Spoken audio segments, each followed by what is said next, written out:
Du und dein E-Bike seid zu einem unzertrennlichen Team geworden und jetzt fängt dein E-Bike plötzlich an, Geräusche zu machen. Du bist genervt?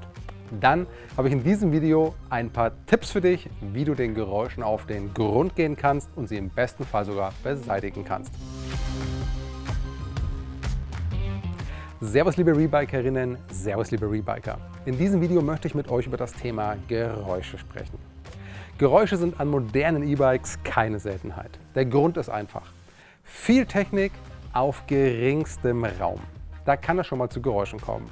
Manche dieser Geräusche gehören einfach dazu, wie beispielsweise das Surren des Motors oder das Rasseln des Freilaufs.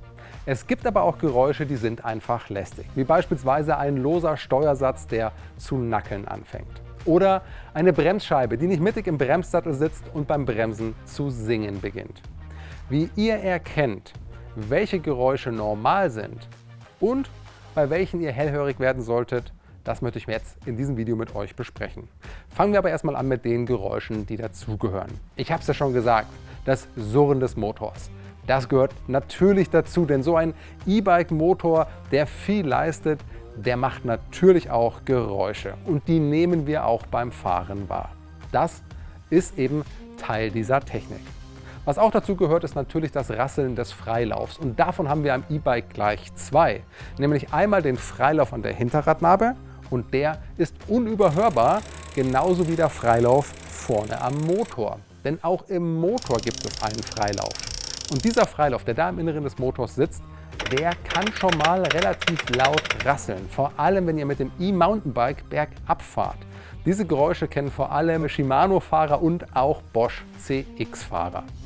Ein Geräusch, das viele E-Biker irritiert, aber absolut problemlos ist, kommt häufig von der Scheibenbremse. Gerade dann, wenn ihr die Scheibenbremse im Stand betätigt. Also wenn ihr die Bremse im Stand gedrückt haltet und das Fahrrad vorwärts und rückwärts bewegt. Dann wandern nämlich die Bremsbeläge im Bremssattel. Sie wandern um ein paar Millimeter, das führt zur Reibung und das wiederum hört man mit so einem leichten Knarzen. Das macht überhaupt nichts. Wie gesagt, die Bremsbeläge sitzen trotzdem fest im Bremssattel. Die bewegen sich eben nur um ein paar Millimeter. Also völlig unbedenklich. Was hingegen nervig ist, ist eine singende Bremsscheibe. Und die Geräusche kommen dann zustande, wenn die Bremsscheibe nicht mittig im Bremssattel sitzt.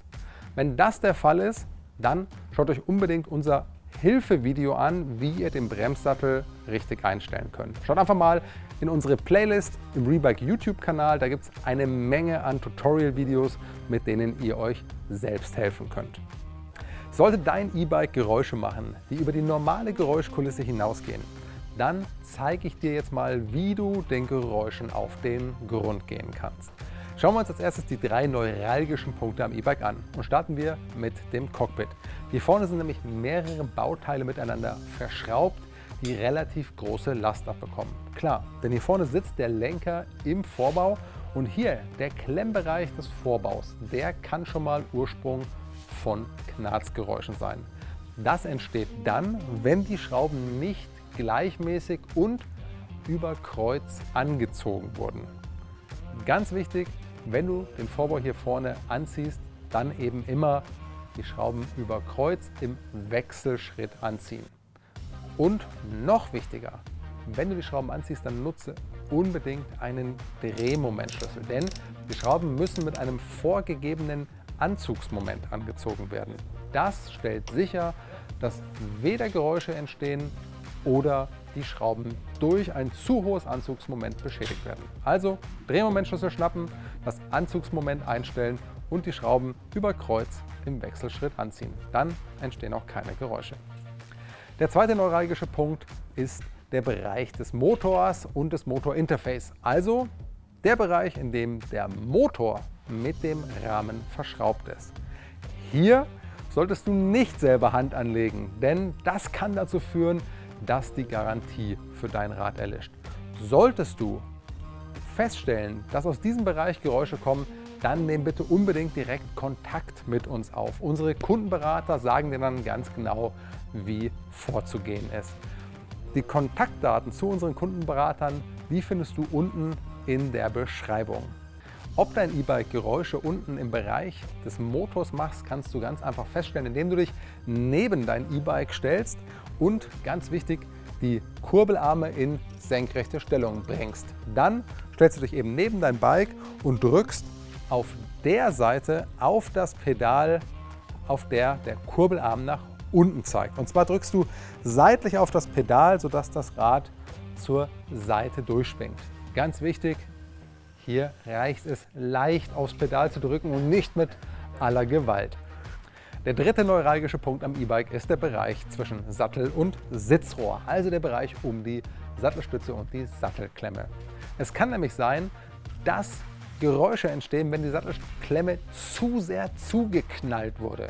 Deswegen ist es wichtig, einfach mal die Sattelklemme aufzumachen und dann mit dem entsprechenden Anzugsmoment wieder festzuziehen.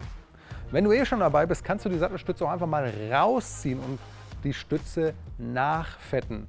Hier schadet es nämlich nicht, wenn die Stütze mit so einer ganz dünnen Fettschicht überzogen ist. Also nutze hier unbedingt eine entsprechende Montagepaste oder ein Montagefett. Stütze wieder rein und dann eben die Sattelklemme mit dem entsprechenden Anzugsmoment festziehen. Dann sollte kein Knarzen mehr auftreten. Wenn trotzdem Knarzgeräusche an deinem E-Bike entstehen und du auf Nummer sicher gehen möchtest, dann kontaktiere bitte unseren Kundenservice. Unsere Kundenberater können dir da fachkundig helfen und sich mit unseren Technikern absprechen. Den Link zum Kontaktformular, das findest du unten in der Beschreibung. Du tust uns einen riesen Gefallen, wenn du gleich ein Video an das Kontaktformular anheftest. Denn über das Video können wir uns selber ein Bild von den Geräuschen machen und feststellen, wo die Geräusche ihren Ursprung haben. Doch bitte mach das nicht alleine, sondern hol dir da eine zweite Person, die dir hilft. Setz dich nicht auf dein E-Bike und film dich selber, wie du fährst und wie die Geräusche entstehen, sondern lass das einfach eine zweite Person machen, die neben dir herfährt. Sicher ist sicher. Und dann ist es uns natürlich eine große Hilfe, wenn es keine anderen Geräuschquellen gibt, also keinen Wind und auch keinen Verkehr. Denn dann stellen wir sicher, dass wir wirklich im Video erkennen können, wo die Geräusche herkommen. Danke für deine Unterstützung, für dein Verständnis und ich hoffe, dass dir dieses Video geholfen hat, zu verstehen, welche Geräusche ganz normal sind und bei welchen Geräuschen es immer einen Lösungsweg gibt.